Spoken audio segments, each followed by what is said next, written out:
Good morning. Is that mic on? Okay. Good morning, everyone. Welcome. Come on in, take your seats. We're going to get started because we have a very large week ahead of us. I'm sure some of you have already looked at the program and noted that. I will preempt you now. Please do not submit any comments telling us that there is too much offered at the National Adaptation Forum, because right now we're already running behind and you're not going to get to all of it. So without further ado, we're going to start this year's forum by having Carey Schafer, who is the National Adaptation Forum Program Coordinator, and the person from whom you have probably received many emails over the past several months, is going to come up and get us started by reading the land acknowledgement that was developed for today.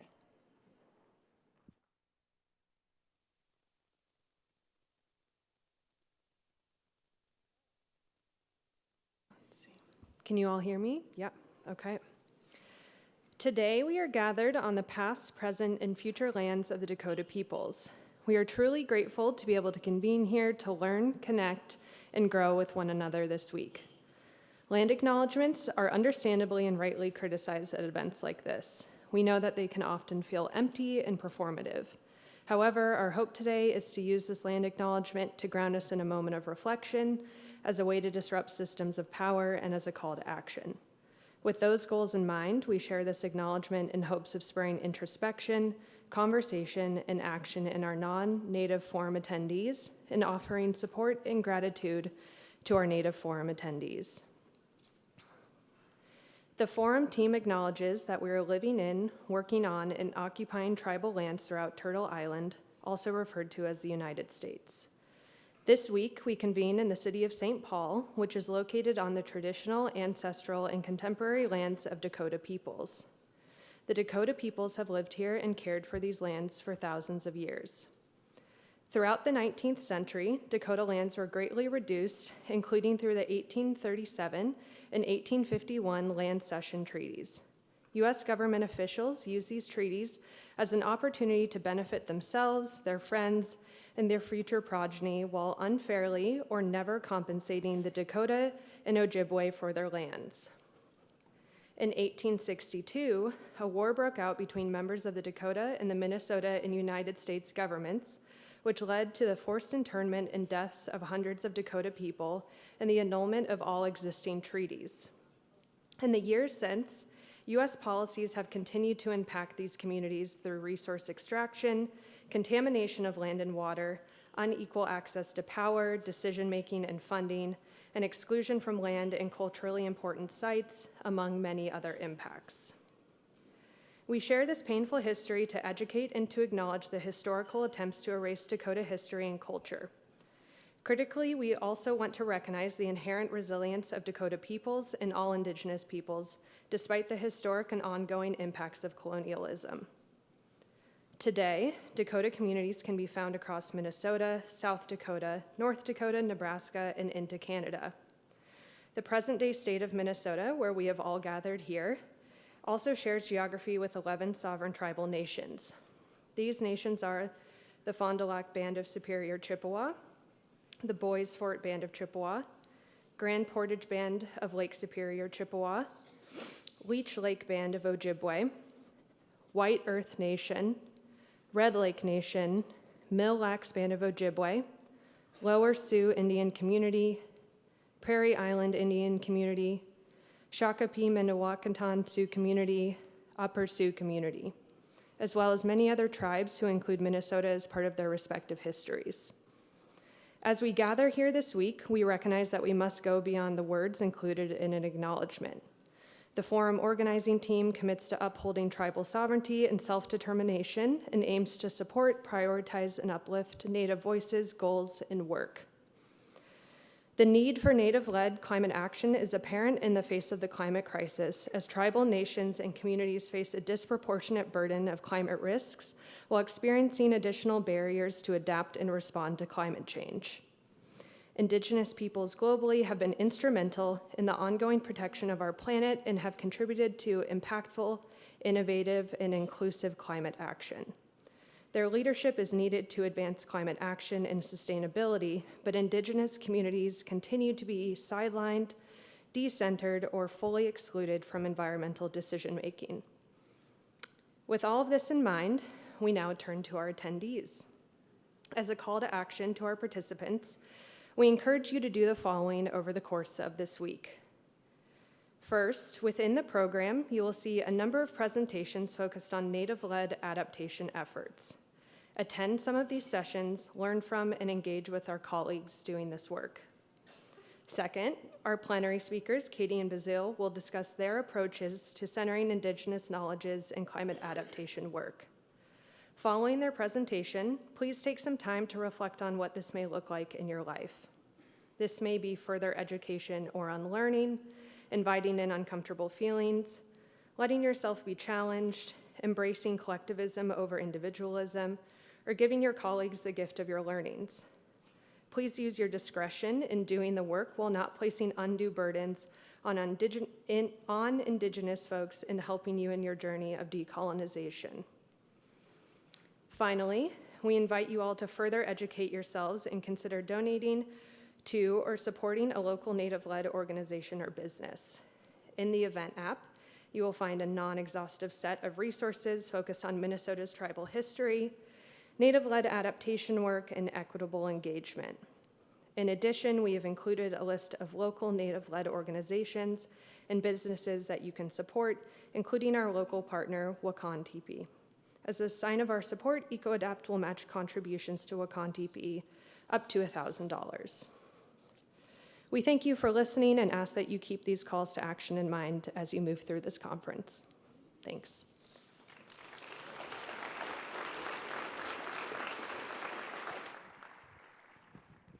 Okay, welcome to the 6th National Adaptation Forum. That means there have been 5 before this. Is there anybody out there who's collected all 6? Look at that, we have hands up. I am so proud of you all. We're considering making it so you get the 7th one free, so hang in there. I think you've all seen that climate change has met us this week. When you arrived, I arrived on Sunday night, the air quality was exceptional. So we will not forget while we're here. I'll show some graphic proof of that later for those of you who arrived late and missed out. I never remember to say who I am, and I actually have a bet today that I will remember, so here it goes. I'm Lara Hansen. I'm the Chief Scientist and Executive Director of EcoAdapt. Woohoo! And I am one of the crazy people. I'm actually the crazy people who led a group of people who started planning the first National Adaptation Forum in 2010. And there are people here who were part of that group, which is so exciting to see them back at the forum or sticking through the forum the whole time. The vision for creating this conference originally was that prior to that, every climate event was the same 3 to 5 people would get up and say the same 3 to 5 things to group after group after group, and it was really boring.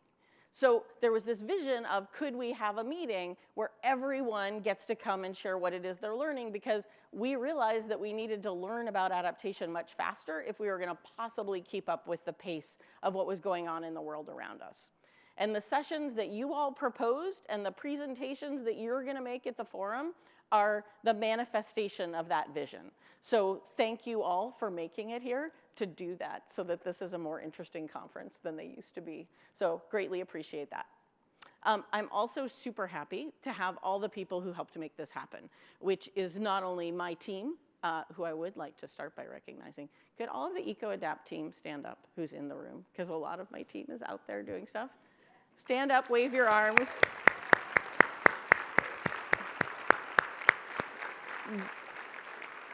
You will notice that was not very many people.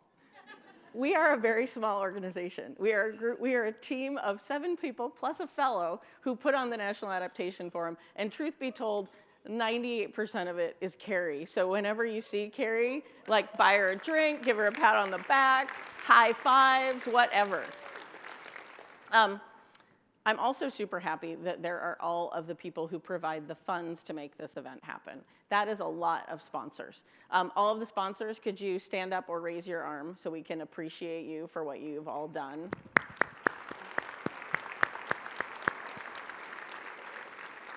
Particular thanks to the Kresge Foundation, who has been a stalwart supporter of the National Adaptation Forum, and along with a couple of other foundations who are not funding in the adaptation space anymore, who will remain nameless, but if you ask me later, I'll tell you who they are. They have been giving travel support. So a lot of you are here because you got travel support from the National Adaptation Forum. We make it a priority every time to make sure that we can help folks who normally wouldn't be able to attend a conference get to a conference. So people also can donate money to that in addition to what's provided. And I'm really happy to say that this year, I believe that everyone who asked for support by the deadline, we were able to give support to, and we even were able to find some additional money to give it to people who came later. Keep that up. If you are not yet a sponsor of the National Adaptation Forum, you could sponsor that next go. We always appreciate those dollars. Huge thanks to the committee members. There are so many people who attend meetings, who help design the program.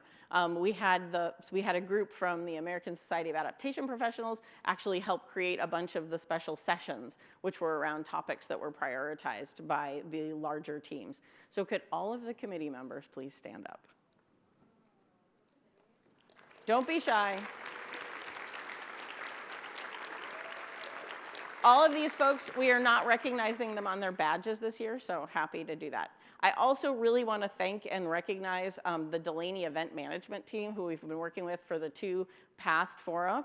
And Emerson Lozelle and Karen Forbes have been exceptional. Give them high fives as well if you see them. They have made all of this run so smoothly. So we've done all the thanking. I'm going to be a bit of a downer for a while, but I think it's kind of going to be an upbeat manner. We have come in, we've entered this city during a time where we're seeing smoke pouring in from wildfires hundreds, if not thousands of miles away.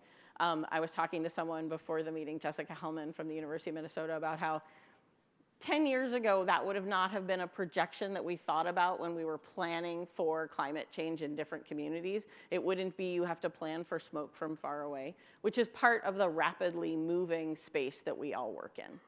And it's odd when you have this juxtaposed with what we hear in the political world.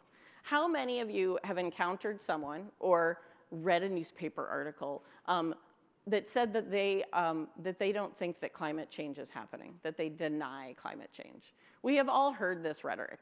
It's completely crazy. How many of you have ever talked to a friend who's a dentist and said, hey, does anyone ever come in and say, I don't believe in cavities? Like, that's not a thing.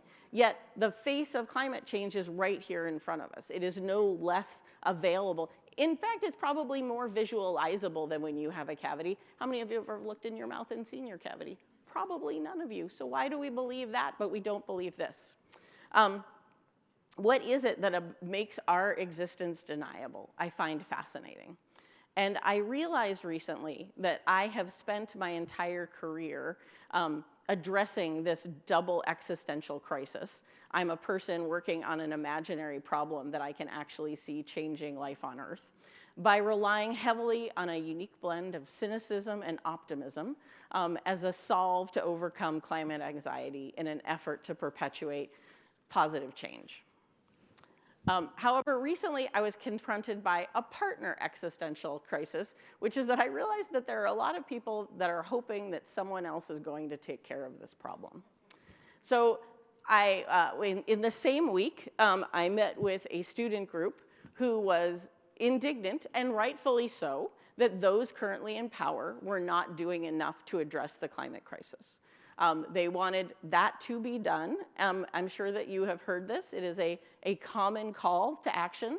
And the same week, I was at a meeting with people in power who said they were so happy that there was this younger generation that was going to come forward and solve this problem. And I thought, this is like an intergenerational game of hot potato. And I don't entirely understand. This is my set list. You'll see where I'm going. The whole thing is right there for you. I don't understand how this is possible. Great, both places are having good points, but it's not going to move us forward. Because you can't skip out on a problem once you know it exists. That's wrong. But even if we were to fix climate today, we know that the effects of climate change will continue for millennia. And we will need to keep having new solutions. We need the current body of people in power to be doing the right thing, and we need everyone going forward to be prepared to do what's going to be necessary. That's how vast the challenge of climate change is. It isn't just a problem of the here and now. It is not just a problem of the future. It is a problem that spans not only time, but space. And it's going to require that we come up with a scale of collaboration that is sufficient to meet that demand. And while there are 1,000 lovely people here, and I do love and treasure each and every one of you as an important component of this problem, we need tens of thousands of us in order to meet the scale of this problem. And we don't have those tens of thousands of people yet. We also need ideas that none of us have thought yet. We need to actually be innovating new ways to do adaptation. We need to be innovating new ways to bring it to that scale and to work across sectors. And we're not doing any of that yet either. And I do not mean to be bumming you out. That is not my goal up here. My goal up here is to make you realize the powerful person and point you are in this continuum, and the fact that you need to be perpetuating that change. Even though I know you're all perpetuating change, you're doing a great job, but we all have to try and do more, or at least have a vision toward what more looks like and how the ripples of what we're doing can and will impact people in the future. We also need to know that what we're doing is effective. There's a group of folks who refer to what we're doing right now as faith-based adaptation. We're kind of hoping it's all going to work out okay. And we need to really be learning what is working and what isn't working. We need an evidence base. And I'm super heartened by the fact that there are a lot of efforts right now to increase that evidence base, to test the efficacy of adaptation and actually move us forward. But we do need to do it quickly, and we need to share that information. It can't just be an academic pursuit that happens, and in 5 to 10 years, there'll be a published paper, and maybe if we're lucky, it'll get picked up by the New York Times, and 5 or 6 people will read it.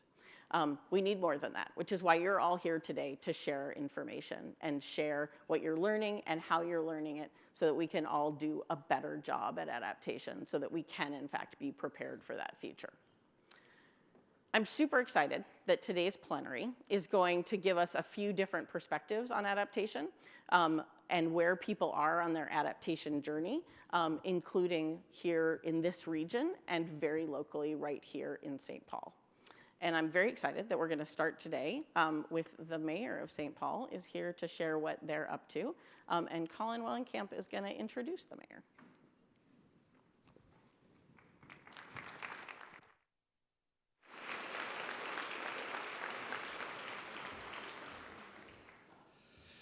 Well, Laura, it looks like you were describing a lot of local government job descriptions in your address. I'm Colin Wellenkamp. I'm the executive director of the Mississippi River Cities and Towns Initiative. I'm from Missouri, just down the river a little bit from here.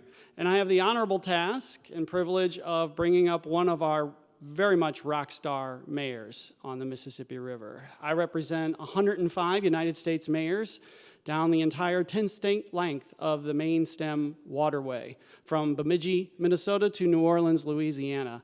And Mayor Carter is truly one of our best leaders. He is an expert at empowering the individual to make everyone rise and everyone benefit. And I want to thank EcoAdapt, Lara and Eric and Carey for all their help in matching us to this organization and all the work that you do. We have one of your champions who actually works for the city as well. That's Russ Stark, Chief Resilience Officer. We need more of those on the Mississippi River, by the way. He does great work. And Mayor Carter and I are what we like to call daughter buddies. So go back to 2020.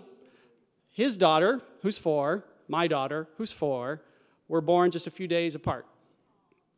We are partners in raising our little chickeninis. And when we always talk about, how's your daughter, when we see each other. And what we're going to be talking about today is how do we make this planet, this continent, this river valley a better place for those 2 girls and all the other daughters and all the other sons that are out there coming up on the next generation.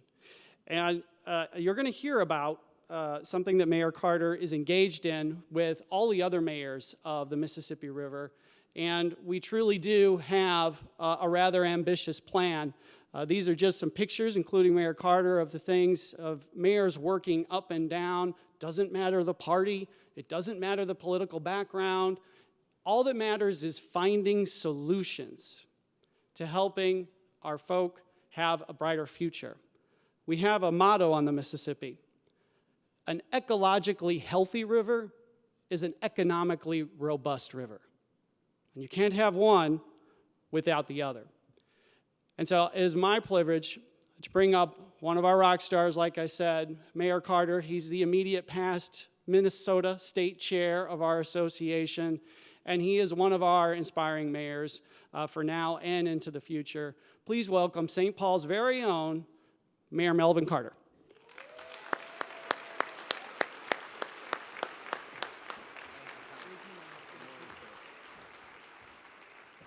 Good morning, and welcome back to St. Paul. This is the sixth one, and two of them have been in St. Paul, and that's just a sign of your excellent decision-making, and I appreciate you guys being here. It is an honor to have you here. My name, as Colin just mentioned, is Melvin Carter, and I have the privilege and pleasure of serving as the mayor of this city and a member of a number of our organizations, including MRCTI. And so I just want to say thank you to you, Colin, for the work that you do. And here's the thing. All of the things I'm about to say, Russ Stark, our Chief Resilience Officer, who is here, who just was acknowledged, I tell folks all the time, the only thing I really know is, like, really smart people. And Russ is one of those people. We got elected to the city council together about just over a decade and a half ago, and he has been a real champion for all of the conversations that we're having here today. So would you please give them both a big round of applause as people who are on the front lines for us? I didn't mean to become an environmentalist. I didn't set out to be a climate champion or any of those types of things. It's just that I really, really, really want a future for my children and for their children and for their children. In fact, when Russ and I first met, when we were both on the city council together, I would always tell him, and I think back to college, and I always would say, I'm not an environmentalist at all. And I would joke with Russ. I'd say, listen, I can't afford to be an environmentalist. I see that as like a movement full of people who can afford like hemp clothing and hybrid vehicles and organic food. And I'm just not even in the environmentalist tax bracket yet.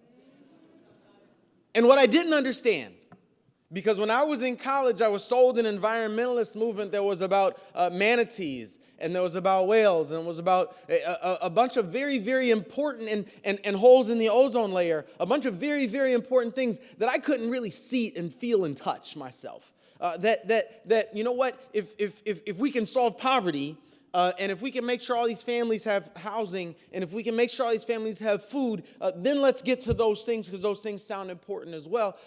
Nobody stopped and helped me really understand that our climate crisis is behind so many of the forces that keep people from being able to eat, that keep people from having housing, that keep people trapped in the revolving doors of poverty.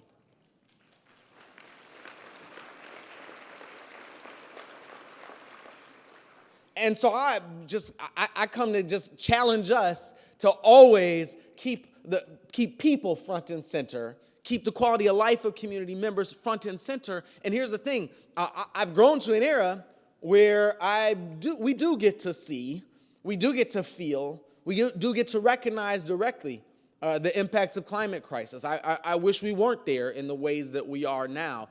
Sometimes, as a Midwestern mayor, people sort of look at me and say, "Oh, you're talking about climate crisis? Oh, okay, that's great. It's a coastal thing, but it's good to hear." And right here in St. Paul, we realize the impacts of climate crisis every single day, whether we connect it or not. I didn't know the phrase air quality alert when I was growing up in this city. We had 86 of them last year. My first year as mayor, just across the river here, we had about 400,000 pounds of rock fall from one of our cliffs onto the street below. I'll always remember that was the last Saturday in April that year, because had it been the first Saturday in May, it would have fallen on our annual Cinco de Mayo parade, and you would have known about it already. 1 week later. We just last year passed a $1 billion sales tax proposal to help rebuild our streets and infrastructure, because our streets and infrastructure are way underfunded, have been historically disinvested in. And we look, and people love to look at me and say, hey, Mayor, you're doing a bad job because the streets, because potholes. How come this street? We have a street in St. Paul called Summit Avenue. It is the longest row of historic mansions in the country. And the last time we rebuilt that street, Taft was the president. I wish I was making that up. And I look at people and I say, you're asking me why this street that we last rebuilt 100 years ago, why this street that we last constructed when car ownership in the country was at 3%, why this street that we constructed at a time. Look, when I was growing up, it froze in Minnesota in October and thawed somewhere around June. Now, if you're here, you know it freezes in October and thaws in October. And it freezes in November and thaws in November. And it freezes in December. And if everybody who has an ice tray in our freezer can understand why it's having an impact like that on our streets and our infrastructure.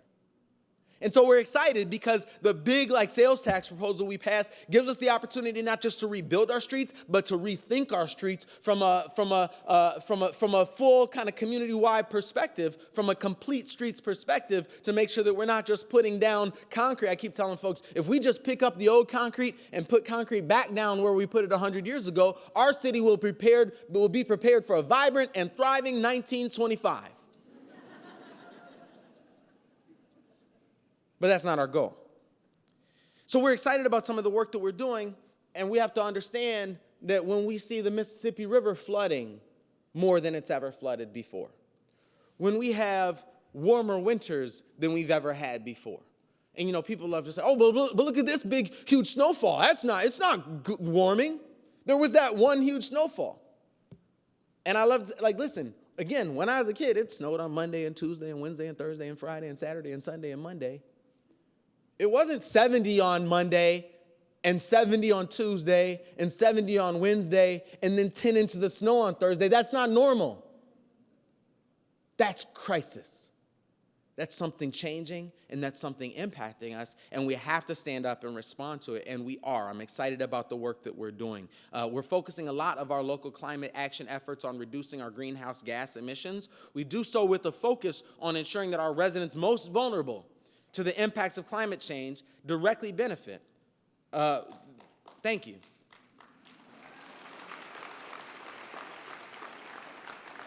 And so as we think about the jobs that we're creating, the business opportunities, improved air and water quality, and lower energy bills, those are things right on the forefront. As we think about trees, we've seen many of our trees in our city impacted by emerald ash borer, and families right in their own homes. We have trees that are standing outside people's homes that are threatening to fall on those homes, and we have to be able to help people do the types of things that help them achieve kind of day-to-day living. So I'm excited to be able to tell you that the facility you sit in today is served with heating by District Energy St. Paul, the nation's largest district hot water system, serving over 33 million square feet of space.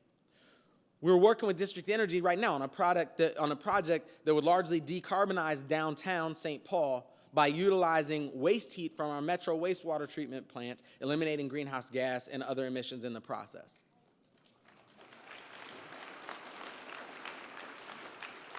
And we're excited that just last month, we announced that our community was awarded the first ever loan from the new Minnesota Green Bank to help finance a district geothermal system at the Heights, a 110-acre net zero development that will include 1,000 units of affordable housing and 1,000 living wage light industrial jobs.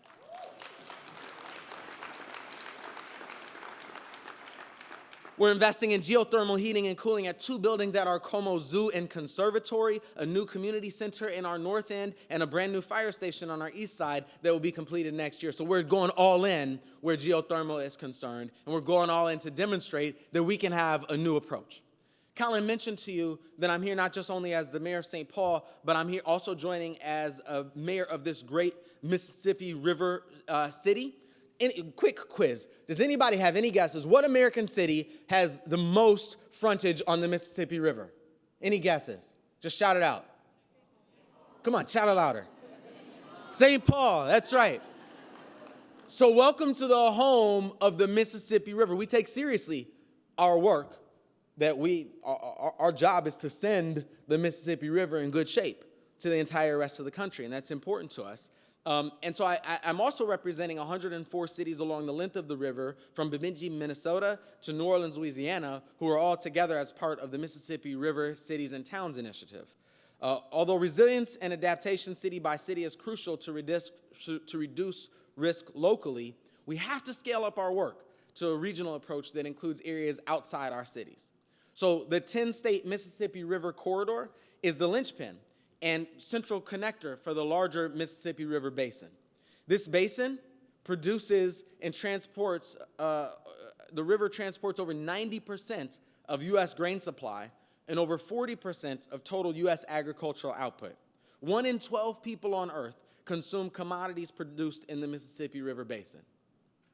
1 in 12 people on earth consume commodities produced in the Mississippi River Basin, and over 20 million people across 50 cities depend on the river for their drinking water.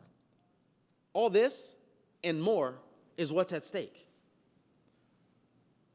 Mayors are working with partners to deploy natural infrastructure projects at scale along the river. And we're committed to preserving the services and natural beauty provided by the river basin to our cities, the nation, and the world. We must restore the ecology of the region and portions of the river corridor that will yield the most resilience to climate impacts for the most vulnerable areas.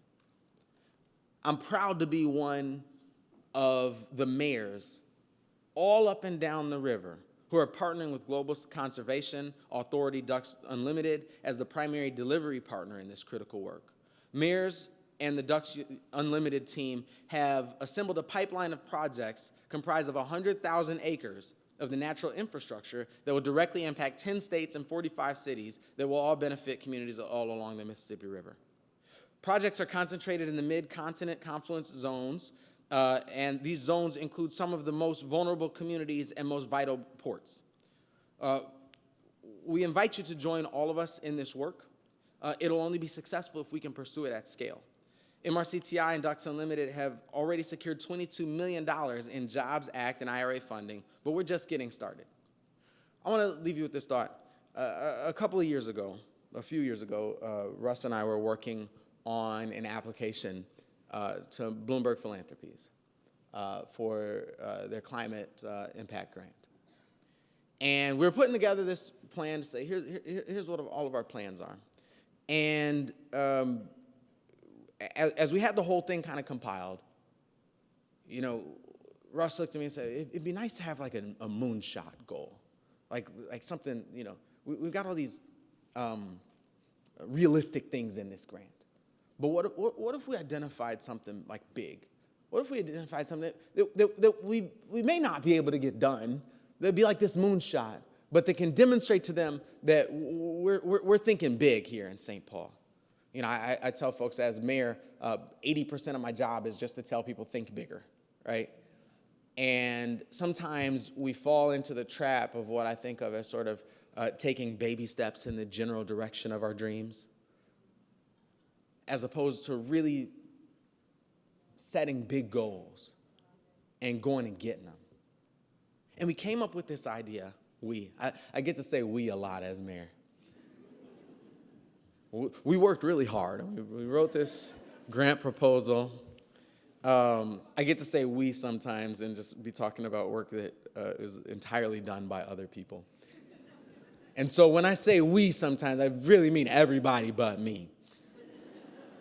Worked really hard, wrote this grant proposal and came up with this concept for EV, an electric vehicle car share, right? That would be city-owned, that would be municipally owned, that we'd have vehicles all over the city, that we'd have, charging stations, city-owned charging stations all over the city, because you can't have electric vehicles without an infrastructure to support them, right? And that it would be charged by 100% renewable energy. Nobody had ever done it before, but it was like, what if we just had said we're going to try it? Maybe they'll think we're smart and give us this grant. They gave us the grant and we got it done.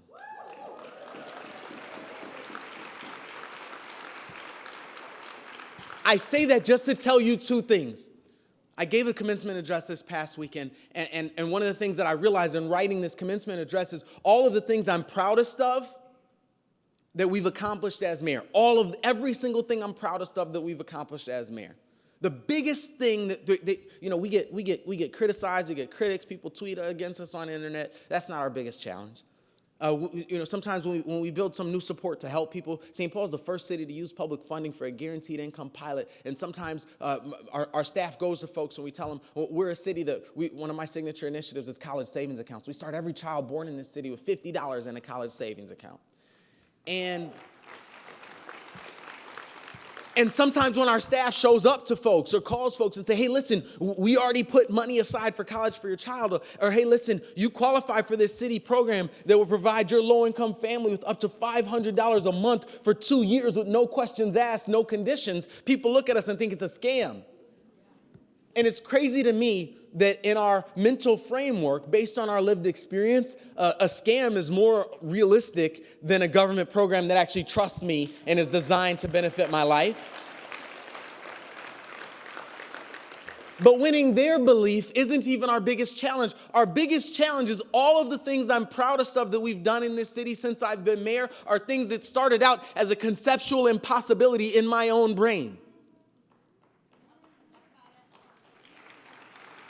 You all are here because you are passionate about a crisis that not only does everybody not see, but that there's millions of dollars behind trying to pretend it doesn't even exist.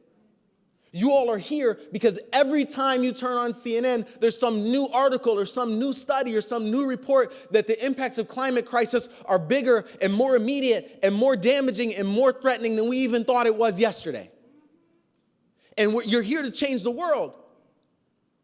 But also, if we're going to be honest with each other, those news stories, those deniers can feel really frustrating at times. It can feel depressing at times. And given the magnitude of the problem that we're facing, it can feel helpless at times. Am I in the right room?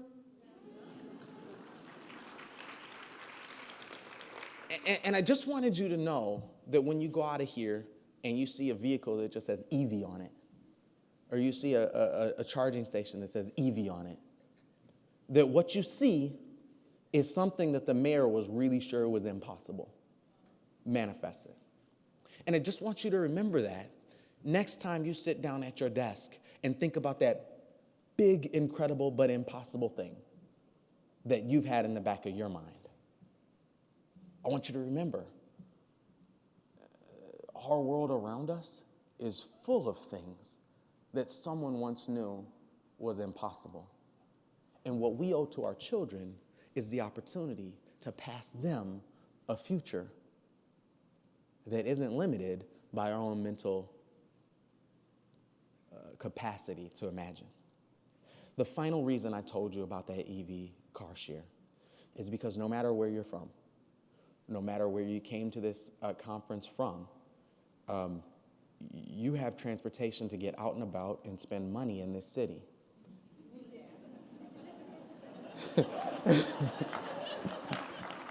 And so if you go to EV Car Share, just pull up on your phone, EV Car Share, you have an electric vehicle in St. Paul that you can get in, and you can ride to go have lunch, you can ride to go shopping, you can ride to go see some live music, you can ride to go down to the river. So enjoy your time and edify each other, encourage one another, and make sure you leave here encouraged and strengthened for the work ahead. But while you're here, make sure you enjoy this incredible city and spend some money here because we need it, and we'll put it to good work. Thank you so much for your time.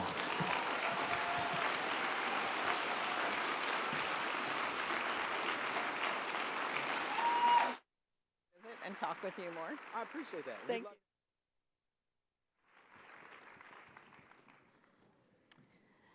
It's a pity there are no talented politicians in the United States who could run for president. Just saying.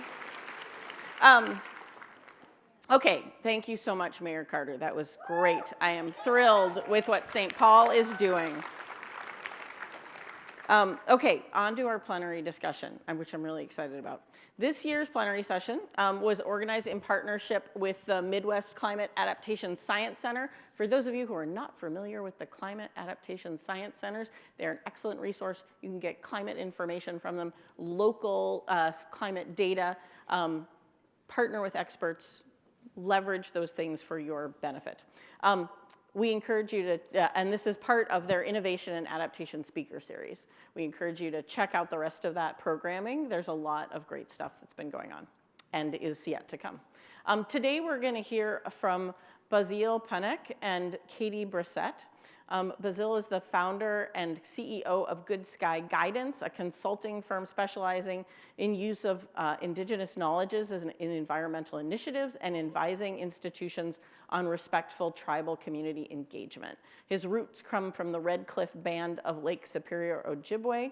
His guiding intention in life is to honor his ancestors and become an honorable ancestor for future generations. I love that goal. Katy is a member of the Red Cliff Band of Lake Superior Ojibwe from the Loon Clan in northern Wisconsin. She's an Ojibwe educator and now resides in northern Michigan, where she and her partner run Dynamite Hill Farms in their effort to reclaim an Ojibwe-centered way of life.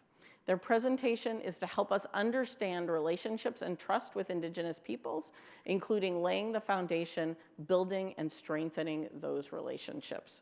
Welcome, Bazile and Katy.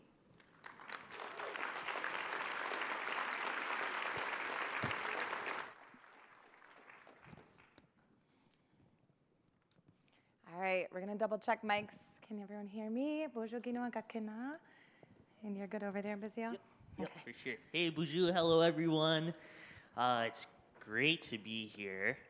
There is a lot more people than I thought there would be. I was facing the stage the whole time and listening to the handsome mayor and kind of distracted, but there's a lot of people now that I turn around. It's crazy.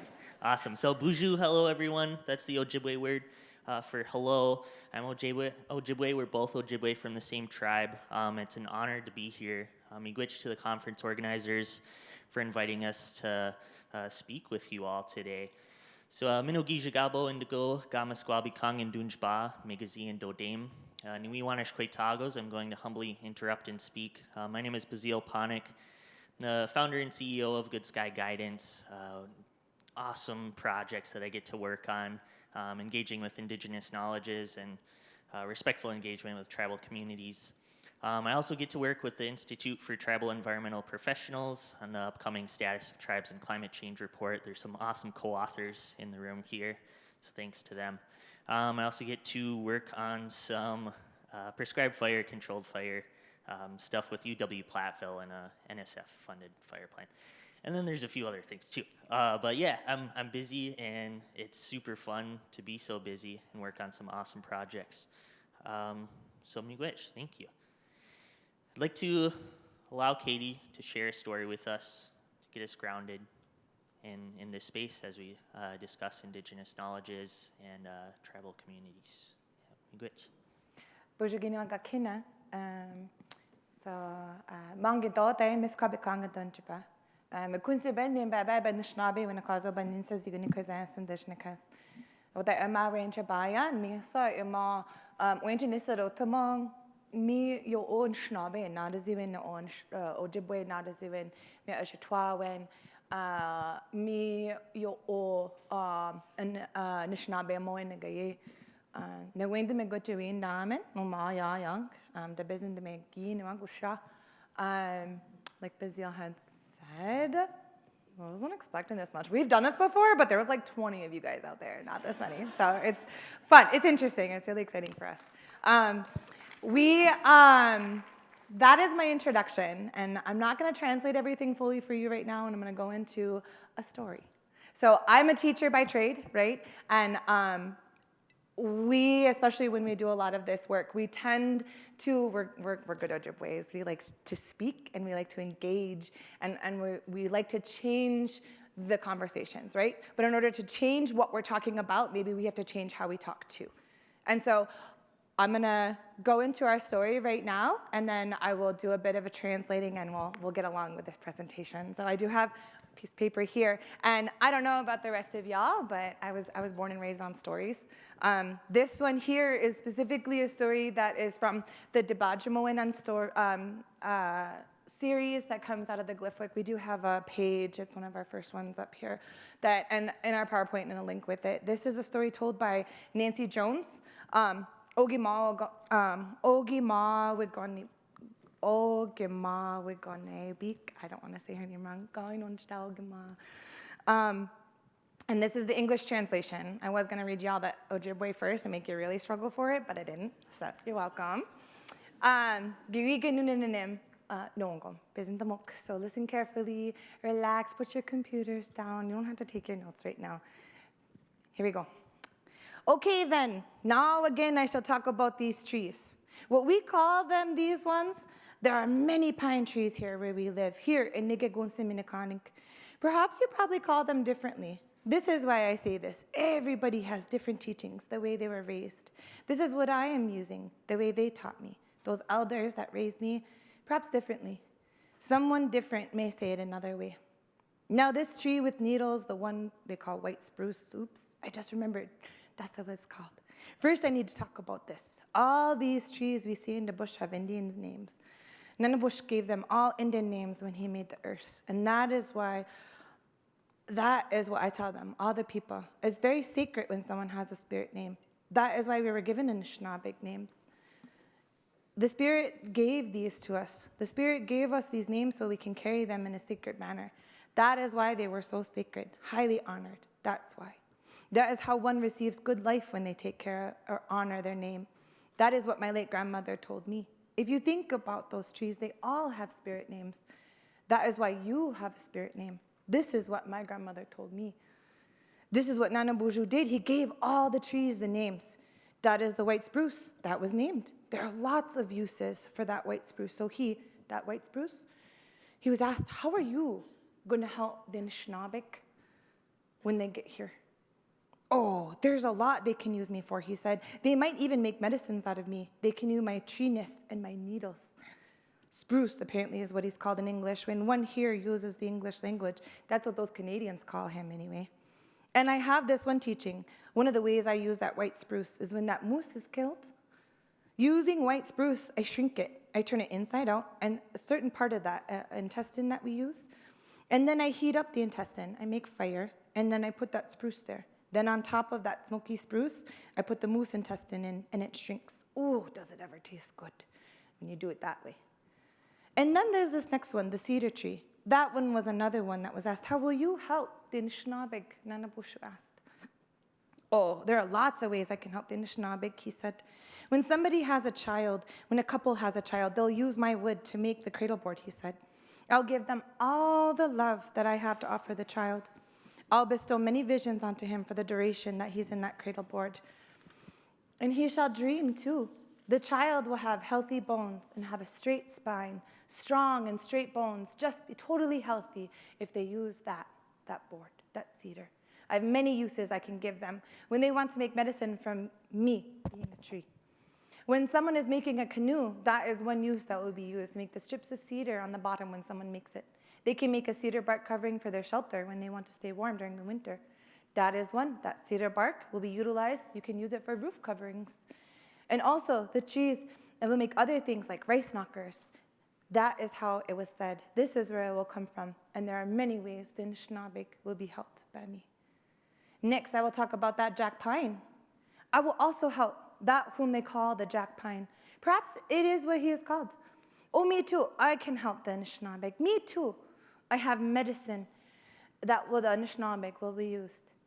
They will learn more about it. There's one thing I'd like to tell them all about, for example. There's certain partridges, the one they call the spruce hens. It is for them, the boughs of these spruces, they'll eat those boughs. That is where the Anishinaabe looked for them to go get them. And when he wanted to eat spruce hens, they're very tame. That's where they go. And this is the way I will try to help the Anishinaabe. They are easy to snare, those spruce hens. And whenever they use a snare on those long sticks, that is the way I will help them. The balsam tree arrived. It is the balsam tree which is called this way. Oh, me too. I shall help in many ways. For instance, when the Anishinaabe make camp, they will use my boughs as a floor when they need something to lie on. And for instance, these things, the way that I look at it is, if someone pokes at the lumpy pitch, that blister part of the tree, from there, you can get medicine.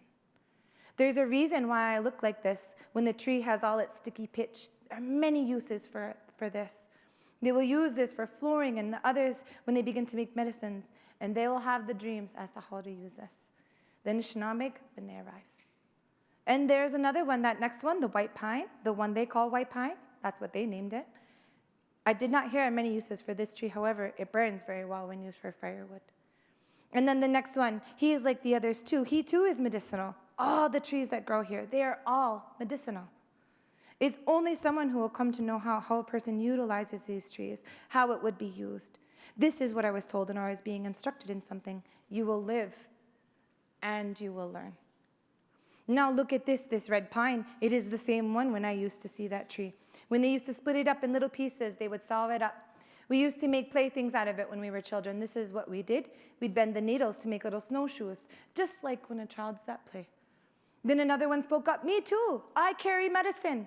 Later on, the Anishinaabe will know how to use me. And now that white birch tree too has many uses. There's a wide variety of things that it is made from. For example, as far back as I can remember, I'd watched my late father. He'd make snowshoes by bending that tree. He'd also make a toboggan. And he used that bark. He made many things with it.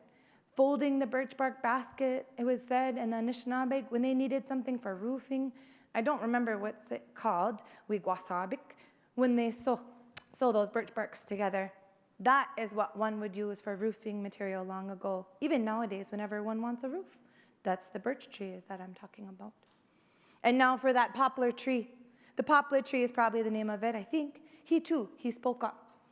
I too have many gifts to help the Anishinaabe. For example, when the way that my tree looks, and even the smaller trees, this is where the Anishinaabe, they will get their medicine from when they need to take that medicine. I also remember back when I was a child, we'd eat the sap from the bark of that poplar tree. We'd peel the bark off the tree. This is where we'd get it from. Boy, did it ever taste good, that one. It was called thick sap. It almost tastes like sugar. That is what we used to go after later on into the summer. We really liked the taste of it. And this is what my late grandmother told me. You are medicating yourselves when you eat that sap. That is medicine that you are eating. It is what she used to tell me. I really like what she said to me.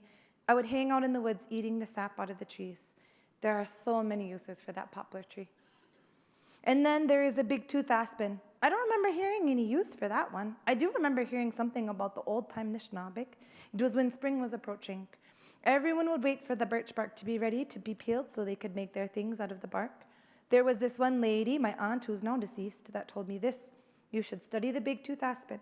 When the aspen is finished growing leaves, this is how you will know. That is when the bark is ready. That is when you will go and look. When the aspen is finished growing leaves, this tree really has big leaves. I can't say the name of it, that big tooth, something like that. The basswood, that is yet another one. And then this one called basswood, is also what it's called. This tree called basswood, and this one is there are so many uses for basswood when one peels the bark of the tree. I still do this today. After you peel that top bark, you can peel the layers off in strips. I studied the sticks from this tree this summer, and I learned it was very light. It was very light when it got dried, and so I made my rice knockers out of them. They're very light and smooth. I didn't even need to carve it. I only had to sharpen it at one end. The wood is very light. There's probably many other uses for this medicine tree that is called basswood. And then there is the speckled alder. It grows in lower bush areas, that alder. That too has many uses. Someone once told me that to use this tree when something is wrong with a child, when they suffer from a diaper rash. But I will not go into detail about how it is used. There are special protocols before someone does things like making medicine. This is what I was told. Seek out someone's advice when you do something in a sacred manner, especially when tobacco is offered. Some offer food before cutting down a tree. This one, too, has a special use. Speckled alder is what it's called. Red willow. Red willow, this is yet another one, a great medicine tree. Apparently, the red willow said, the Anishinaabe that are going to arrive will have many uses for me. They will come to know or perhaps will come to dream of how to use all of these things. And then again, as for me, I too know about this one. This red willow I use when I make a little birch bark baskets. I use them to sew on the trimmings so that it can be secured and reinforced around that birch bark basket. Also, when one makes winnowing baskets or when the rice is winnowed. That is the part I use, that willow part. It bends nicely. It bends very well when one uses it. The pin cherry, this too is another one with medicine. There are lots of berries growing on it. My grandmother used to tell me to gather up the berries. She used to make something out of it. She made it into a tea. Here, take a drink of this, she said to me. This must be her medicine water. However, I did not ask her what it was for. I had a lot of respect for my grandmother, and whatever she told me, that is what I did. And then there's the chokecherry tree. That tree has chokecherries growing on it. I have lots of uses for that tree. Once I made a chokecherry jelly with those cherries. That jam tastes real good. That tree is also great medicine. Juniper and sumac. This is another one. That one grows all over the place. As children, you'd eat the things that grew on these trees. They taste really good. I'm not sure what they're called. They look like little red berries. I think that white man calls them sumac. This is where the pipe stem comes from. When someone makes a pipe, this is where it comes from. We know what to do when we are doing these things. No one should cut down a tree for no reason. Only if one has a purpose for it. That is what I was told not to do. Do not cut down a tree without a purpose. Only if you have a reason to use it, like making medicine, or if one were to make a pipe stem. It is the same as when you use the alder. Even though the tree is rotting or falling, you should do something for the tree. You should also honor the tree and tell it why you are cutting it down. This is what I was always told. They are someone. All the trees that you see standing, all of them are someone. That is someone that is standing. He also has a name. That is why you show respect to it. You do not cut it down for no reason. This is what I was told. You should have respect for all things. Thank you.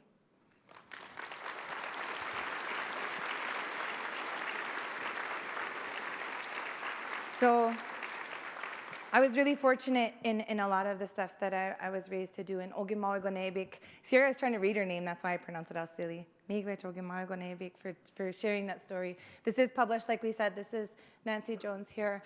She's up from the Nigagonsi Minneconning First Nations. We borrowed this story from the Glyphwick pages from the Dabajimowanan series, which again, that's it's all available online, and you could read this story for yourself, the Ojibwe and the translation.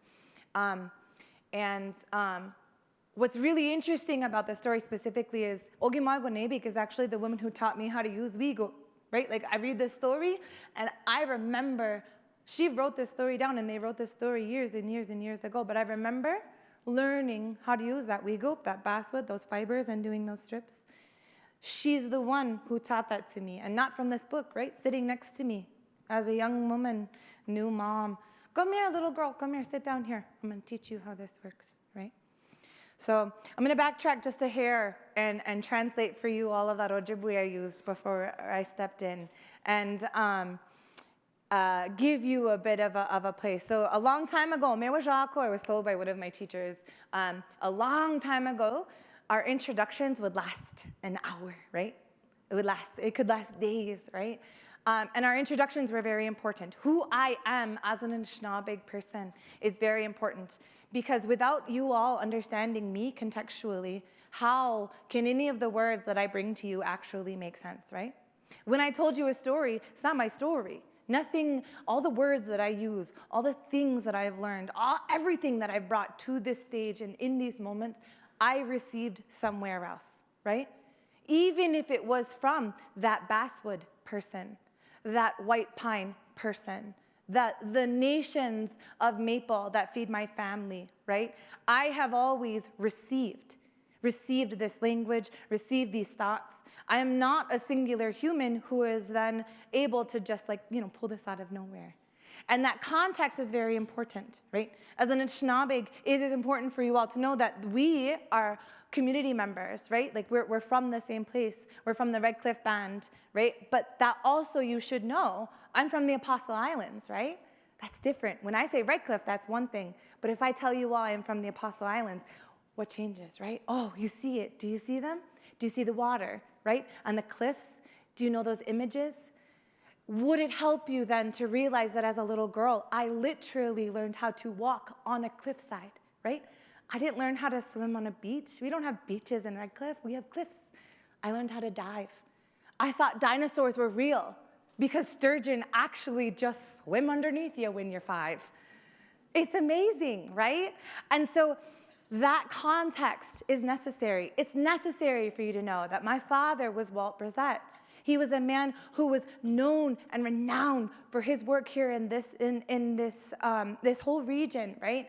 To work on environmentalism. You know, the mayor here, Melvin, was just up here, and he is also an environmentalist. I was born an environmentalist. And knowing that I'm an Anishinaabe, knowing that I'm a Ojibwe, knowing that I'm a member of the Loon clan, right? My job, I was born and brought to this place to speak. We all know those loons, a little crazy, a little wild, pretty on a lake though. Maybe we walk funny. I totally walk funny, so it definitely works. But that voice, right? That is a voice that singularly can cut across acres, right? Miles. You can hear it from shore to shore. And that's important for you all to know about me. I don't really think I needed the microphone, to be honest, but we're going to be nice about it. We're going to put it on.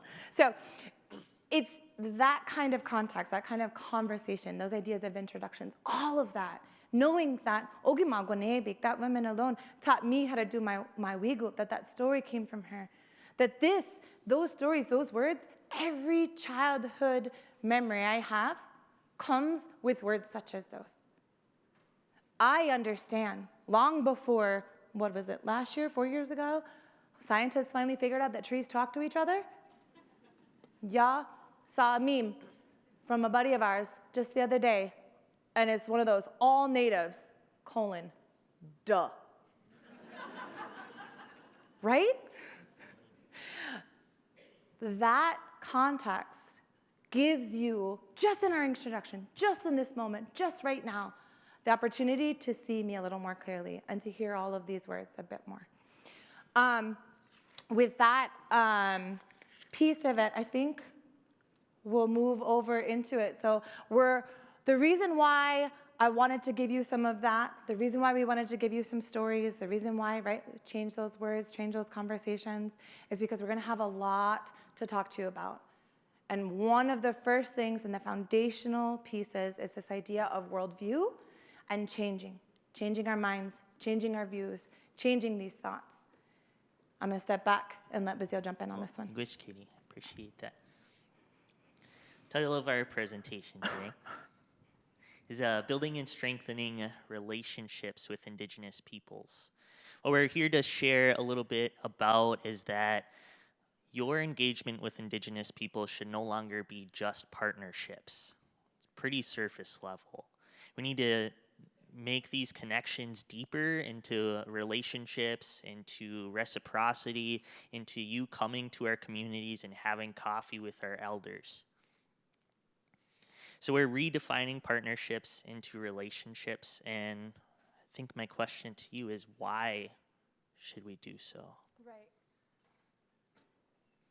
So when we, go ahead, move along. That big question, like, why do we have to redefine, right? Some of these things, and this is these are some of the work we've done, lots of different work, Bazile and I, and we'll, come along as we bring this presentation forward. We'll kind of share that with you. But some of these conversations, we've already defined this, right? Like, There is a definition for it. There is a way that we already talk about it. It is already in existence. And the question is, well, then why do we need to redefine this entire conversation? That redefinition is because these are laws, policies, rules, literal treaties that the foundations of this country was built upon that have already been in existence since you all got here. And yet, we don't fully use what this conversation is, like what this definition really is. So if we look at consultation, tribal consultation is the timely, meaningful, substantive dialogue between USDA officials. This is specifically taken out of the USDA, right here, Eastern Region Tribal Relations Strategic Framework, and then the U.S. Forest Service. So this is their definition, right? Federal definition of consultation. And the dialogue between the officials for the delegated authority for consultation, the official leadership of federally recognized Indian tribes. With that consultation, you should be answering these following questions. Is there an interest in the affected area, program, policy issues? What are those reserved rights specifically? Now we're talking about Forest Service, but this is applicable to many other policyholders and agencies. What are the general cultural, spiritual, economic interests of the tribes? And what's our legal obligation to protect those treaty reserved rights? What should be done to mitigate the effects on the tribes, and what are the opportunities for tribes to benefit from our decision? These all seem pretty standard, right? They seem, I think everybody in this group, right, would actually like, oh yeah, that makes sense, it's a lot, that's logical. However, what does true consultation mean, right? What is that? What are the legal rights? How many of you walked into this room, and I am going to ask for the teacher hands, how many of you walked into this room and know the inherent treaty legal rights of this area after that land acknowledgement that came in here? Anyone who knows can like start spouting off legal rights for this specific area right here. Good. Yeah. I don't know. Look around, y'all. See any hands up there? Right. Me? I was about 18 when I started learning those. Maybe 17. Required, right? Like have to. I have to know what's going on in St. Paul. I'm not from St. Paul, but I have to understand Minnesota laws. I have to understand Wisconsin laws. I have to understand Michigan laws. I am an Ojibwe woman, and I live in Ojibwe country. I can't be bound by even the United States of America and their own specific laws, right? Because in Canada, my family is from Ontario. I have a tri-citizenship opportunity if I have Ontario roots here in the American states and then as a sovereign citizen. My young daughter is here, she's 12 years old. She is already learning the legal ramifications of her own existence in this place. And so that's just a quick question to kind of bring it up and bring it forward to everybody. What do you actually know? How much have you been given? It's not your fault. Don't get me wrong. We'll go on to that one. This is another, and these are both going to come back, but this is another definition called code stewardship. This is a working definition that's working between the U.S. Forest Service, GLFWIC, and the MPS staff here. A relationship between the tribes and federal agencies that results in the recognition, respect, and full incorporation of the tribal worldviews, perspectives, and knowledges into planning, research, and management on federal lands and within these ceded territories. Now, we're talking specifically Ojibwe here. I am very Ojibwe biased. Don't get me wrong, I understand that about myself. There are 574 different tribes in the United States of America as a whole. This is one tribe. I am one community member. This is one example. But what does this tell you when you look past consultation, right? If we could go to that back slide, right, and look at that definition of consultation again. Timely, meaningful, substantive dialogue. The difference between that and then right again forward, Bazile. Full incorporation of tribal worldviews, right? What is that difference? What is the dynamics between those? We're going to continue to ask that question as we talk, but hold that with you as we continue through this conversation. All right, go ahead. So we've been talking a lot. We've heard a lot this morning. We're going to take just a minute. I promise. I know we're close on time, but we'll get there. We're going to take just a minute for you to like stand up, stretch your legs, greet your neighbor. Even if you know your neighbor already, you're really close to them. Katy has seen me in diapers. Maybe greet the person across the table, because we all know you were sitting next to your coffee buddy here this morning. So take a let's greet, just take a minute. stretch your legs, say hi.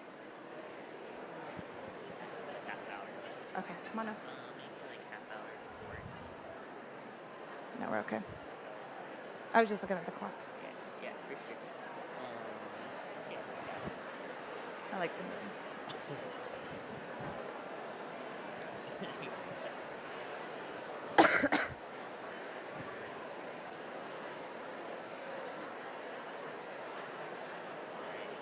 30 more seconds. 30 more seconds. Say. Tell him. Say 30 more seconds. All right, 30 more seconds.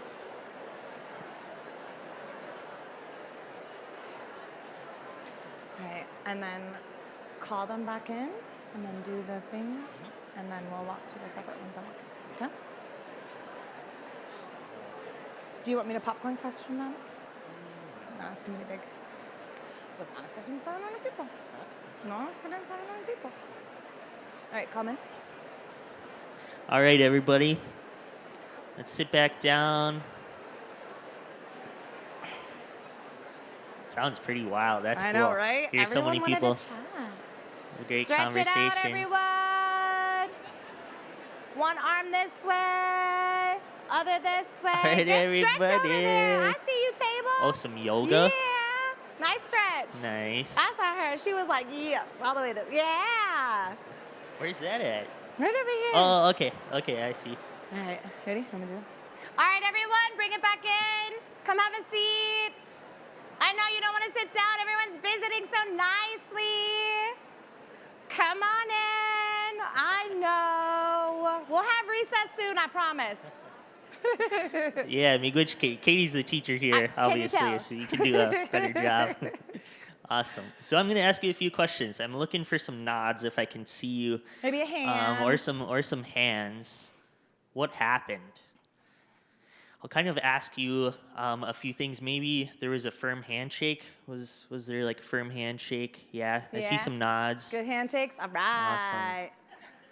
Some direct eye contact. Was there eye contact? Yeah. Yeah.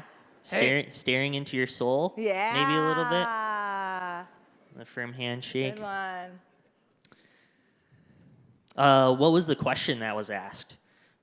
Where are you from? Where are you from? That's a good one. Nice. Maybe like, what do you do? Yeah. Where your company? Where do is? you work? Yeah. Where you at? What's your position? Yeah. Nice. Yeah. So that I would call Western social etiquette. Is to stare into your soul, firm handshake to see who's above each other and try to one-up each other. And then ask, what do you do professionally? Where do you work 9 to 5 and then get paid and then go home and hang out? So I would say that's Western social etiquette. We're going to take a second to show you what we would do in an indigenous community. I'll try not to fall off the stage. All right, everybody all right, we're going to do play acting here. So this is our demo here. All right. Just because there's not enough Indians of all y'all Indians, so we can call out here. Bonjour. Oh, Bonjour. bonjour, oh, Where are you from? Oh, I'm from Redcliffe. Yeah. Yeah, me too. You got family in Redcliffe? Yeah, Oh, yep. My who's your mom family? is Melanie Montano. What? Yeah, my No. grandpa Frank Montano. Oh, you I might love know that him. old Yeah, man. Yeah, he's awesome. Oh my gosh, you've done so Yep, many good things. for sure. Well, what the heck? What do you do in Redcliffe? Yeah, I actually moved to Ashland, graduated from school, moved okay. back to Ashland, but I get to go and hang out a little bit. Yeah. Have a good time. And Which one- your do you know your that- dad is Walter? He is. Yeah. I don't amazing. know. Did you ever meet his brother Joe though? Yeah, No, my I uncle didn't get Joe. the chance He's to. really. I know a lot of people don't know him. He was a. pretty He young. was. He went to. You are kind of a baby, aren't you? I know those old men. That's okay. That's all right. Well, hey, I got like 6 bags over here. You want to go grab like 4 of them for me? Oh, yeah, for okay, sure. Yeah, Yep, go I grab can all help those. you out, All right, totally. it's nice to meet Yeah, you no though. problem. Yeah, okay, Oh, all right. nice to meet Just you. bring it over that way though. And if you see that lady with the yellow skirt, Bring all them bags. Yellow over to me. skirt? Yellow skirt. Okay. Yeah, but like Awesome. with the red ribbons, not With the the blue red ones. ribbons. Yeah. Oh, okay. not the blue ribbons? Not the blue ribbons. Okay. No, did you see Got her? it. She had cute Yeah, earrings. yeah, she's yeah. nice. No, she was She's really really sweet. nice. I liked her. Yeah. Yeah. Okay, it's good to meet you. Tell your mom I said hi. I will. Okay. Yep, okay. for sure. All right. Mama Okay. P. Rene. Yeah. What was her name again? I don't even know who that guy is. Little bit difference, right? Yeah, so a little bit of a difference. We have to pretend that I haven't known him since he was born. So that's the only thing. Just pretend. We're playing pretend today. Okay. So you saw some limited eye contact. We kind of even stood by our side for a second. And this happened like naturally. We're just winging it here. We didn't have a plan. So that could be us looking out on a lake or our community members that are here. We limit eye contact a little bit. We find it somewhat intimidating sometimes if you're not connected with somebody. Once you develop a deeper, maybe spiritual connection or a one-on-one, you might use a little more eye contact with Indigenous peoples. And again, we're just speaking for ourselves. He says that, and then my husband is like, why do your eyebrows do that? And I said, stop looking at my eyes. God, you're supposed to look like way over that way. Talk about For intimate, sure. right? Did we shake hands? Yeah, we did. A little Shake bit, hands. right? Like for Yeah. us, it's real this, right? Like Yeah, real this this, little, just a little bit like, of this, that yeah. really nice one, that one. A That. little gentle Hi, handshake. how are you? Just a little touch. And sometimes sure. not even that, right? A lot of times, actually, a handshake, I won't give a handshake until the end. I was taught that you do a handshake to receive when someone has spoken, to actually hold that and carry what they've said to you. For sure. Yeah, so that's something that I recommend to all of you is even do these gentle, soft handshakes. We're not trying to one-up each other. You're trying to develop a relationship. Why would you try to intimidate them or act as if you're more than? We have a really strong belief that like our existences come between our hands, our feet, and our head. Our feet pick up what's coming here. Our hands are able to put out what's going this way, and our head is able to kind of bring everything in their receptive spaces. And so these are really sacred, our hands. Yeah, which one of the questions right away we asked, where are you from? We're kind of, where's your community from? What maybe values do you have? When she told me she grew up in Redcliffe, that means she grew up next to the islands, the lake. She's probably good at fishing, maybe. Oh, I don't actually even debone my own fish. I'm really spoiled. Redcliffe girls apparently are real spoiled. I didn't know that until I left. Yeah, my uncles, I didn't realize fish had bones in them. My uncle's like, no, baby, never. You just have your fish however you want to. They're good. Perfect They're good uncles fillets. up there. Yep. Yep. So we asked, where are you from? And then who's your family? We started talking about our families to develop a connection. And we're always just kind of like one step away from knowing each other. And that can show, my mom, she helps me out to be at ceremonies a lot. She's involved with Wildland Fire, so I must be too, and we have this kind of connection there and how your upbringing happened. We didn't even talk about professional stuff at all. No. I feel like we actually got in a conversation there for a second. Yeah. No, and it's so natural, right? Like what you do has very little to do with who you are necessarily. I mean, it's like after the fact, right? Because who you are first, right? Who you exist as, who you are on this plate. What did you promise to Creator when you got here, right? Are you poplar tree? Are you white pine? Are you red cedar? Are you white cedar? Right? Like who are you here on this place, and what is that going to mean for you? Yeah. So I'd call this Indigenous social etiquette. Something I might recommend to you all when engaging with Indigenous communities is some of these more what we see as polite or manners when you're engaging with them. And just to reiterate with Bazile, and this is a general term, and you can't do that like Indigenous as a whole, right? What we're showing you is how two Redcliffe kids show up and are taught to greet each other. And we're also raised up in families who are very well known. We're raised up in families who brought us places, who taught us how and which people we have to greet and why and how. Did you see that auntie move I pulled on the back? Go get my bags. I don't even know, but I know your mom, so you better go get that for me, right? Right? So pieces of that, understanding what that is. This is a very specific Redcliffe Ojibwe demonstration y'all are getting right here. You're welcome.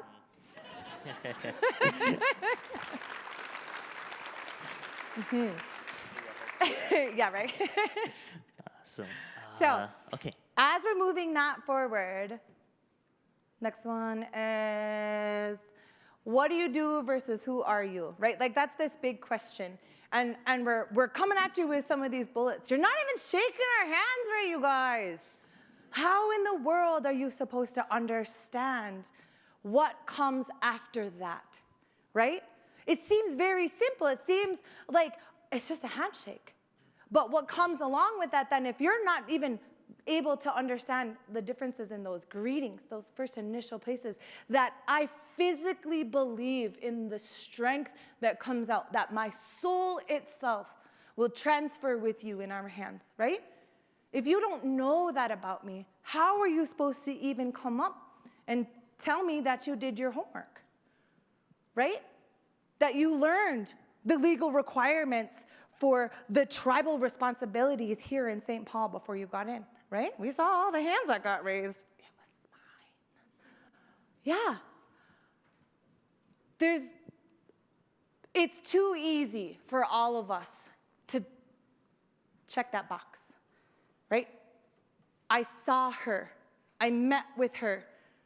She was the plenary speaker. I listened. I believed her.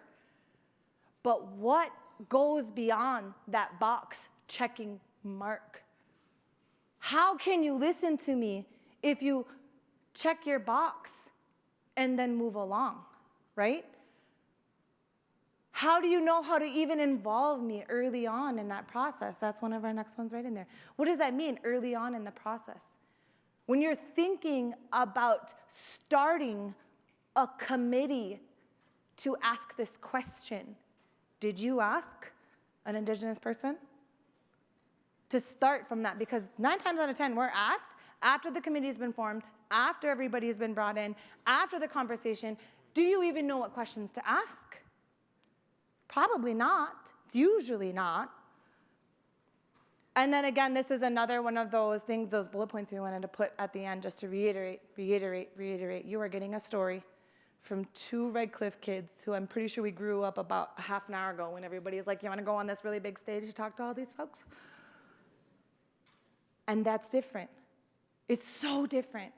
And a piece of this, the underlying, the most foundational piece is this is not a partnership. This is relationship. Now, when we talk about this idea of relationship, I'm going to emphasize a little bit this more, and we're going to have another piece of this conversation. When we talk about relationship, I want to seriously give you a piece of what does that mean, right? There is a privilege in my oppression. That is a dangerous thing to say, especially for someone who lives in an oppressive state. So I don't say it lightly, and it's a conversation I've been thinking through quite a bit. But my specific oppression, the genocide my people went through, the work that my communities do, the ongoing work that's happening on the waters, right? The decimation of our food, of our children, of our trees, of our water. This isn't something that stopped, right? I told you I was born an environmentalist.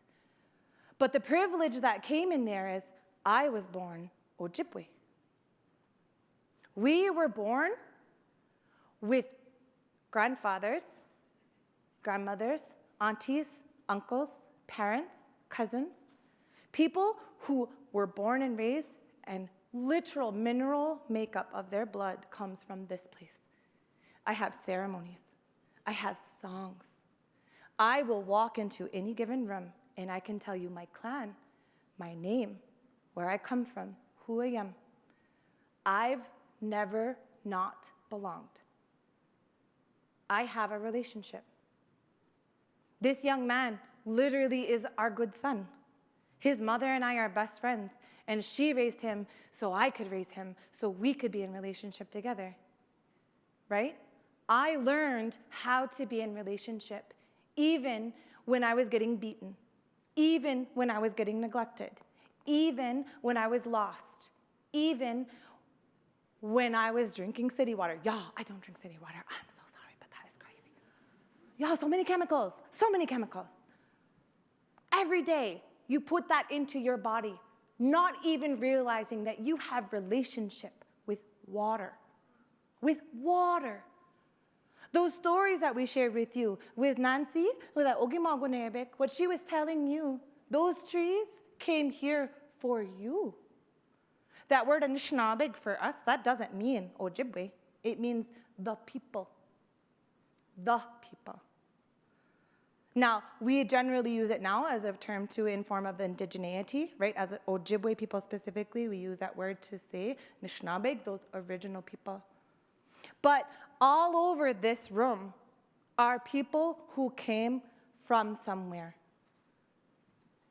From whence they came, that's how they describe that word, Anishinaabe. From whence they came. Do y'all just think you appeared out of nowhere?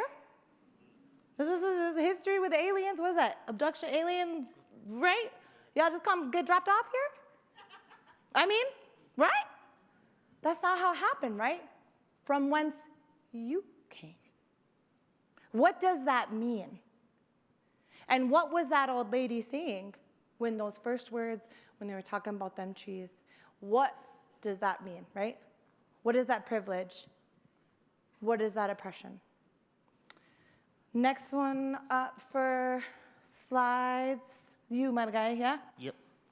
Yeah, so we're gonna start discussing building and strengthening relationships with those indigenous peoples. Offer you a few strategies with how you might do so in your work moving forward. The photo on the right there is kind of an example of how this might happen in your work. And I went to school at Northern Michigan University. It was amazing. Studied Native American studies. I did some research my junior and senior year on decolonizing entrepreneurship, studying some small businesses owned by Anishinaabe people. Luckily, I have a friend who's a business owner here, and I wanted to interview them as a part of my research. It was a Friday evening in college. I won't say much more than that. But that was when they were available. So I drove up from Marquette to Lance, an hour and a half drive, ready to interview them, just do like a 2-3 hour interview. I brought my sister. We got up there. I was like, okay, where do you guys want to do this? And she's like, oh, there's a deer hide over there. You got to go and scrape that and help out. I was like, okay, yeah, sounds good. And then my sister was there. She got to put to work babysitting as well. Mm-hmm. And I was like, okay, deer hide is scraped. You want to sit in the wigwam that you guys have? Oh, we're about to make some food if you want to work on the stew over there. Like, oh, this is going to be a longer evening than I thought. But that's a perfect example. It was only until after I scraped a deer hide and made some food for everyone that was there that evening, and my sister did some babysitting. I'm glad I didn't have to do that. That I was able to sit down in a wigwam with them and interview them and ask my questions and get what I came there for, but I ended up getting so much more. Mm-hmm. So he carried 5 bags, not 4. 5.5. 5.5. So that's a perfect example of what you should all be doing when you're building and strengthening relationships with Indigenous peoples. Is showing up. Maybe you're seeking a meeting, but get to work. Ask what they need help with. So as we're talking about these ones, we're gonna build up. So the first step, we're talking about building and then strengthening, right? And we're gonna go back and forth between those two pieces of the conversation. Yeah? Yeah, so for this sure. first one. Yeah, so building relationships. Maybe you don't have a pre-existing relationship. You are just meeting people for the first time. You're listening to us for the first time. If you want to define. Yeah, we're talking about redefining, right? And so if you look at the definition of building, this is a really great tactic that I use for teaching, right?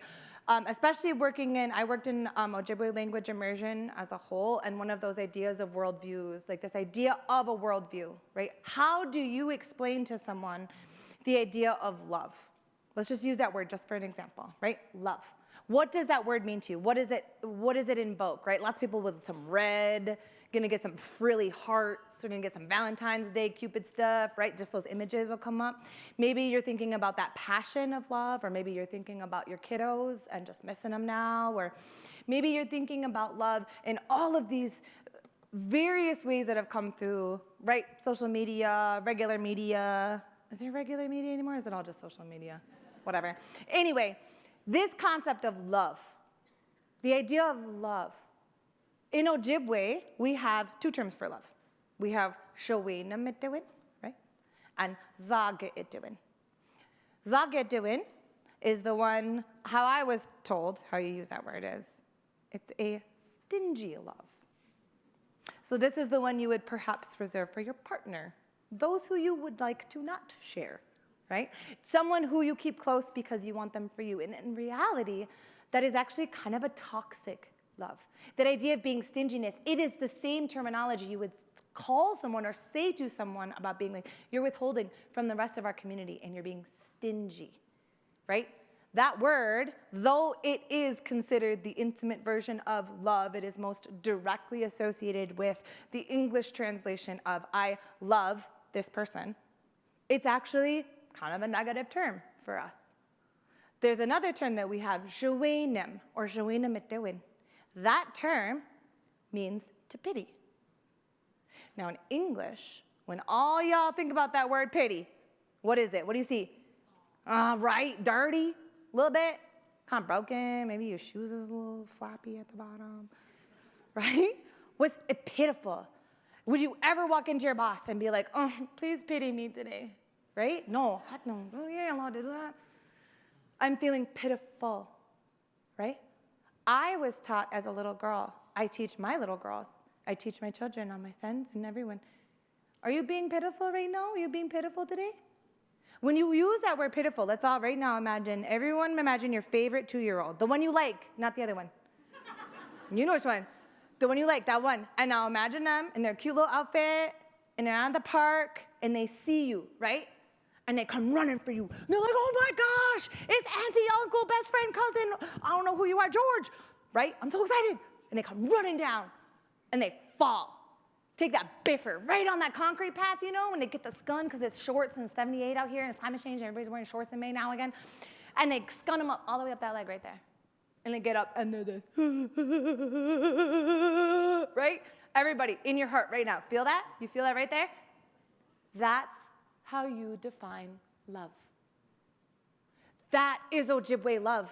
When I ask Creator, when I put my tobacco down, when I use my prayers, when I sit there and say, love me, what I'm asking for in that humility and that respect and that idea and those humbleness, what I'm asking for is for them to love me so much that that pain, that hurt, that devastation, as that gentle child, there's nothing but love.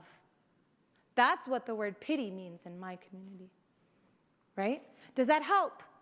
Does that help you kind of transform some of those conversations? Our words, the one thing I was taught as a little girl, as a Loon Clan member, as someone whose father was asked to come and do this all the time, was, my girl, you use your words.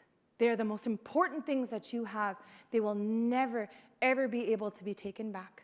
So use your words, and you use them carefully. I'm a very fortunate, again, in my oppression, I am a very privileged human being because I got to learn how to say Shewenim, Sage, and in English, love. I know all three of those definitions. I can use them in ways that none of you have ever even known until this very moment. I can evoke emotion, right? I can evoke that idea of love. That's the privilege that came with my oppression. The idea that I know base level fact that I am in a committed relationship with water. And I'm very upset at how many chemicals y'all put in them. It's really abusive to my best friend, right? I know for a fact that when I go out and I spend time with balsam and cedar and maple, I am in a committed relationship with those people who live here, who were here long before I am. And hopefully, if we don't do what we're doing currently, or long after I leave this place. So that piece of definition, of redefining for ourselves, what's a partnership, right? tell my husband all the time, I was like, don't you call me your partner. I'm gonna punch you. I'm your wife. And I don't even mean that term because in Ojibwe, wife is a different term. I got privilege with that term. I, as an Ojibwe woman, that means I am the head of the household. I own all of that property. I am in control. I am in command. I am the one who decides what happens, how it happens, when it happens, and why. Not because his name's on the lease, but because I am the wife. I'm not owned by anyone. In English, that word is awful. But I am giwiu. That's the word in Ojibwe, wiu. That's the sound. Isn't that beautiful? And that, I'm not a partner. I'm in a relationship in that space. Now, when we talk about this definition of build and building, it's the edifice, right? It's the concrete our mayor spoke of, right? It's the idea that we have to lay foundations and build up. And so we have those foundations here. Even you all the work that's been done up until this point, you have those foundations, right? They have listicles. You can look up. We looked it up for y'all here, right on this PowerPoint. What does it say? Greenpeace. They wrote it down for you. Come here. Yeah, Where's that at? Let's do it. Basic building strategies right there.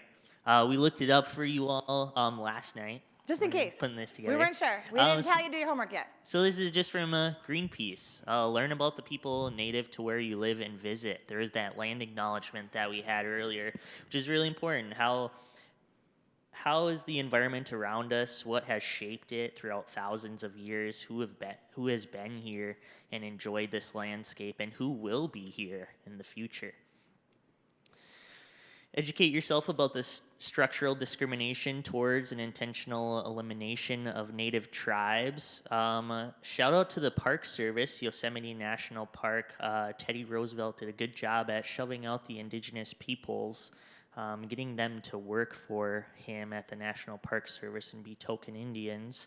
So as a Park Service employee, let's learn about this. Let's learn what that means for the National Park Service and how to remediate or repair those relationships with indigenous peoples. Anyone from the Park Service, too? I don't want to hear from y'all. Learned about all your history by the time I was like 5 because my uncle made me come and work with him all the time. So don't even start with me. Nobody wants to raise your hand. Diversify your sources of education and entertainment. Reservation Dogs is an awesome TV show right now.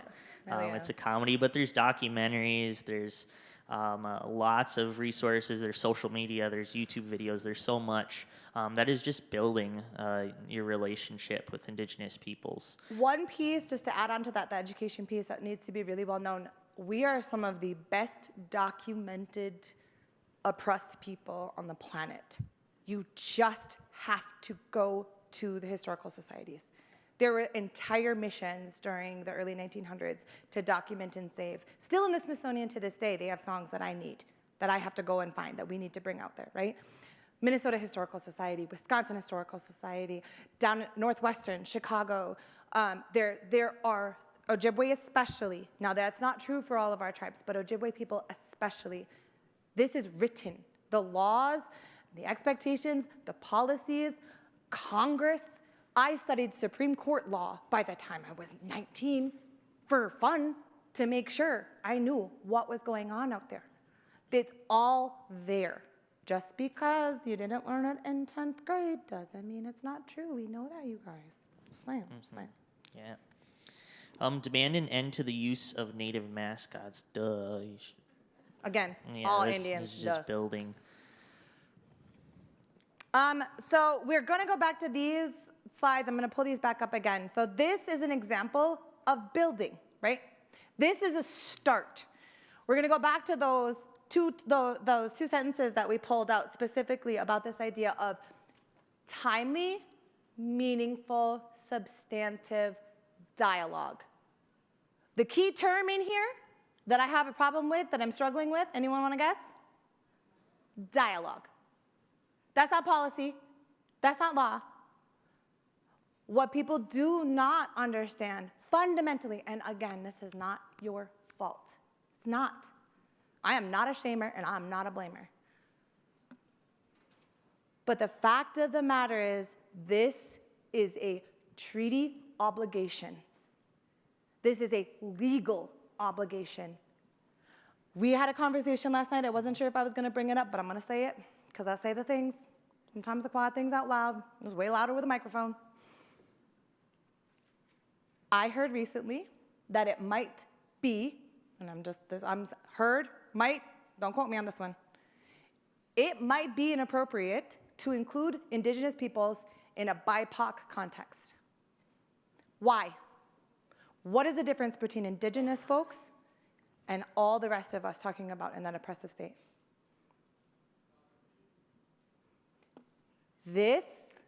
My identification, who I am as an Ojibwe person, has nothing to do with my skin tone, my race, my bloodline. This is a political identity. That is the best description I'd ever heard. I was 17 when I first learned that. I have to carry a card that states my citizenship. I got a tattoo of my tribal ID number even. On purpose. A lot of people do. It's kind of, that Holocaust number thing, just saying. But if we're included in something like a BIPOC, it's allyship, right? It's that listicle. It's dialogue. It's, we should do this because it's maybe the right thing. If you don't go beyond understanding the legal ramifications for yourself, if you don't go beyond the understandings of what the ramifications are for my people, for our folks, for what's going on, you maintain yourself in this consultation space. You maintain a partnership. You begin to build maybe some cement that we all know is going to crack as soon as it freezes and thaws in a week, right? This is strengthen. There's build, and then there's strengthen. I heard the mayor earlier, or maybe it was Lara, I think you brought it up, or maybe it was Carey. I don't know, y'all are so amazing. I was conflating everybody as a wonderful talks. But I heard a piece and I saw something in there that was talking about this idea of just enough, right? Oh, I've done enough, right? That's when we check boxes. That's when we build. That's when I think, if I want to think about sustainability, if I want to think about the longevity, I was born to think 300 years from now, right? Y'all barely even get past your 5-year plans, right? I got 10-year goals. It's my 20-year hopes. I have to think for 300 years. That maple, when she lands on that ground and starts to sprout, her first thought is, I will be here for 400 years. Maybe unless she's born in the middle of a plantation farm or something. But I mean, like her goal, right? 400 years. That is where she starts from. So she's built, but then what is that? That strengthen, right? And how do we go beyond to build that relationship? What you gonna do when I walk up and tell you, hey, can you grab those 5 bags? This 2-year-old. And tell Bazile which way we going, please, right? So here's the definition for strengthen, right? To make or become stronger. As an Ojibwe woman, I was taught a long time ago, never ask for strength. Don't you ask for strength. What's gonna happen? You're gonna get tested, right? When you all think about strength, what is it, right? I'm gonna do my bicep curls. Right? I got strength here, strength on my insides. Strong. Girl, when I go out there, I go, please have pity on me. Please, please know how pitiful I am. Please, please, please love me. Please have pity, pity, pity, love, love, pity, right? Because I need help. I need love. I need to become strong, right? But if I ask for that strength, then I have to understand that the only thing that, you got to break a muscle down to build it back up. That is the truth for these muscles, this muscle, all of them. You got to break them down to come back up. So for us, when we talk about strength, when I was that first time that old lady, don't you ask for strength, girl. Don't you dare. Yes, ma'am. Yes, ma'am, you're right. Because in that strengthening, right, we're going to make or become something stronger. It doesn't mean we don't aim for strength. It doesn't. Doesn't mean we aren't supposed to. We will be tested, all of us.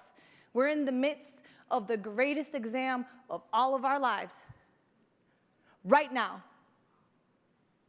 So y'all better be asking for some pity, because you're going to have to get real, real strong. Bazile, I'm going to have you jump in now.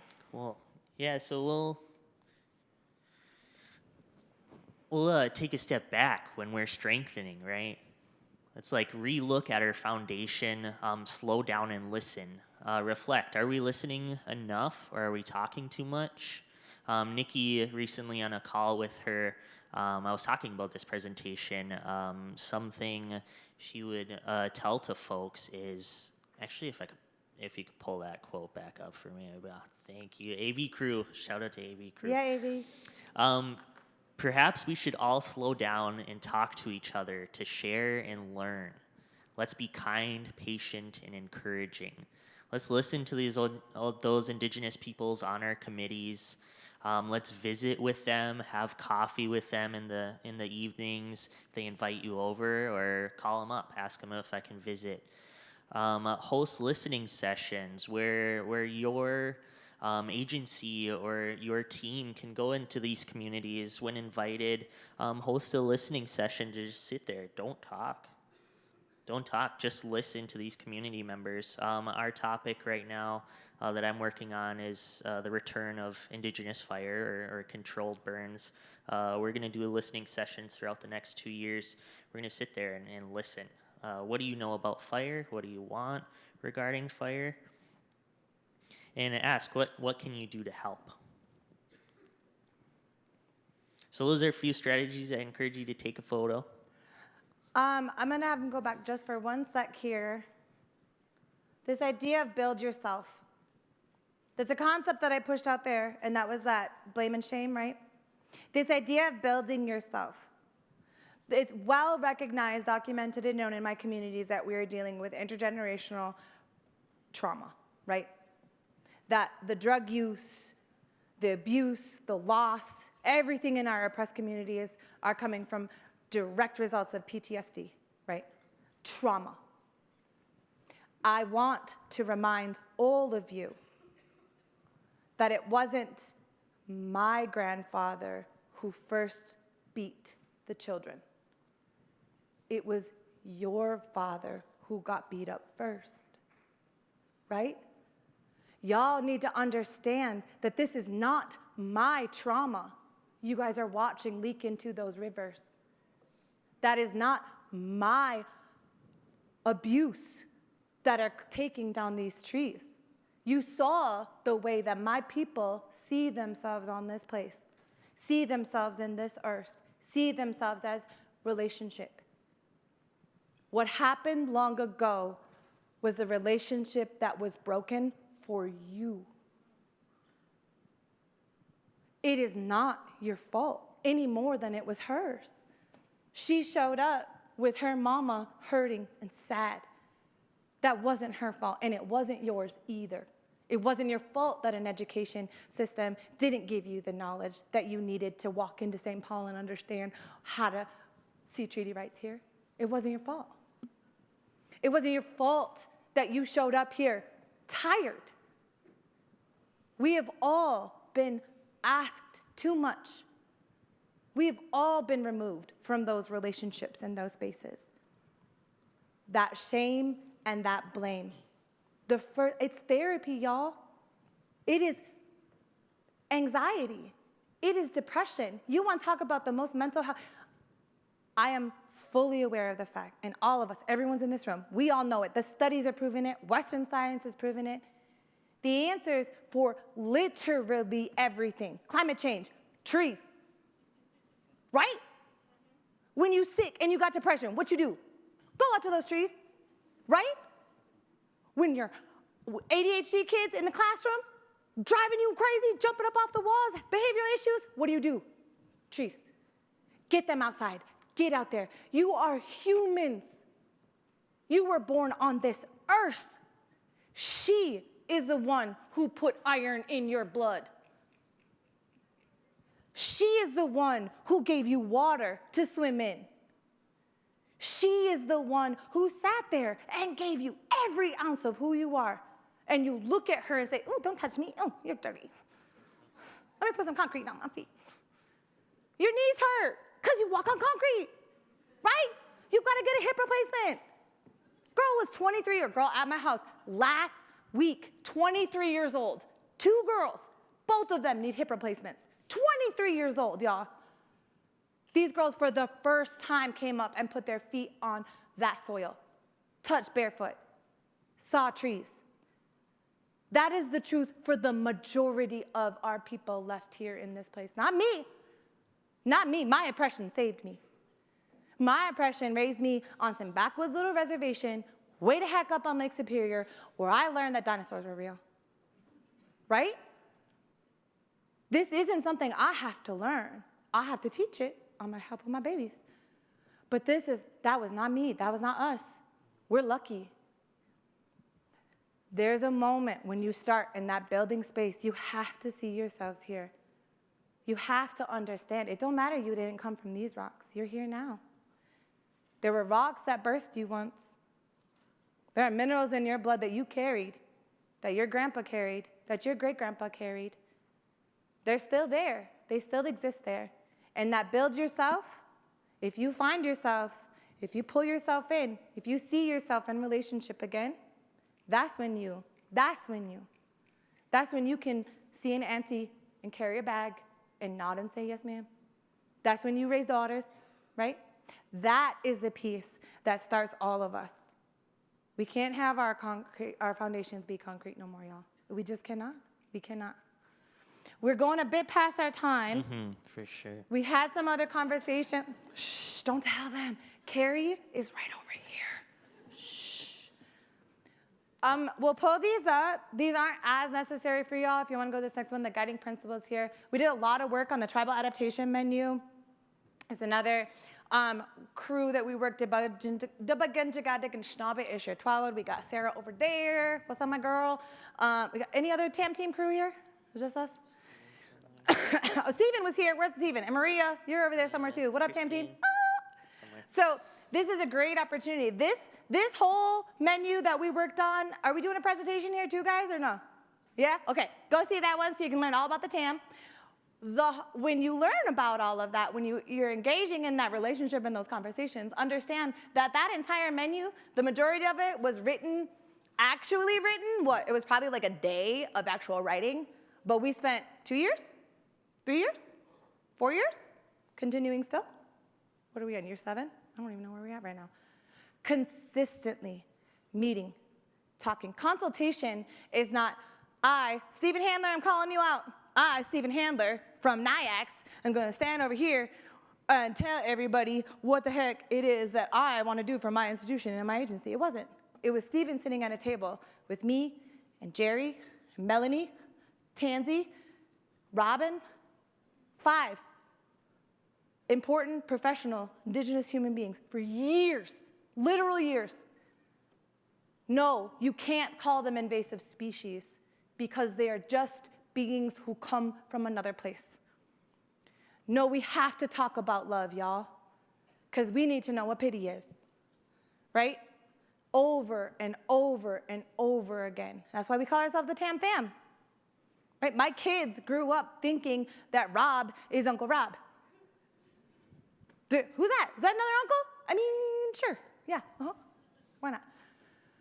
That conversation, those pieces, the foundation that we all have to root everything in. How do you build that relationship again? If I invite you to come up to my farm, I'm not playing. Come up. I just plowed a field. I got to put some manure down, right? I got babysitting that needs done. I got hides that need to be stretched. It was someone else who told you that you don't deserve to be in relationship in this place. And they were wrong. As an Ojibwe, I'm not allowed to say that. Y'all didn't know that. But we're not allowed to tell people they're wrong. All beliefs are real. All truths are true. Regardless of what it is, it ain't your place. But as a teacher, and as a mother, and as someone who raised lots of little babies, I got lots of nieces and nephews, someone who spends time with someone just like this, right? I'm going to tell you right now, they lied to you. And they were wrong. You deserve as much as I do. You deserve love, and you deserve pity. You deserve to build the relationship that's necessary so that you too can recognize the privileges and your oppression. Yeah, miigwech, Katy. So it's, yeah.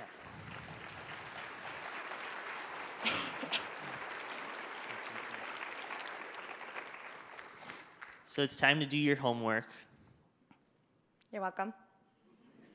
We don't want to have to join meetings anymore and be like, oh, there's indigenous peoples in the United States. There are 574 federally recognized tribes, but there are also state recognized tribes. Federal Indian law starts with the Marshall Trilogy. And we don't want to start there in our meetings anymore because there are so many resources out there. So please read those by the end of the conference. It'll be on the test. We were gonna have a scrolling animation so y'all could see actually all of them, but just pretend this is about 10 more pages, give or take. Yeah, those are just a few I've read Just a for couple, some case of you didn't my know. papers that I've written.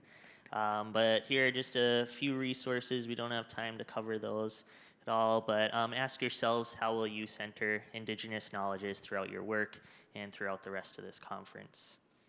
So miigwech bizindawig, thank you all for listening. This photo we took last night.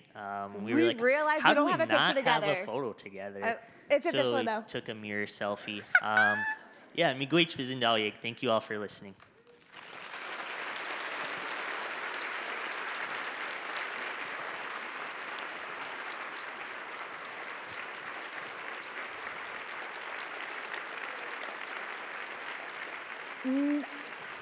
Just so y'all know, too, neither of us are actually able to stay for the rest of the conference or anything, but we did kind of carve out a little bit of time to stay here for a little bit if anyone has any questions. We were going to offer questions out, but it's getting past, and everybody needs to get scooting.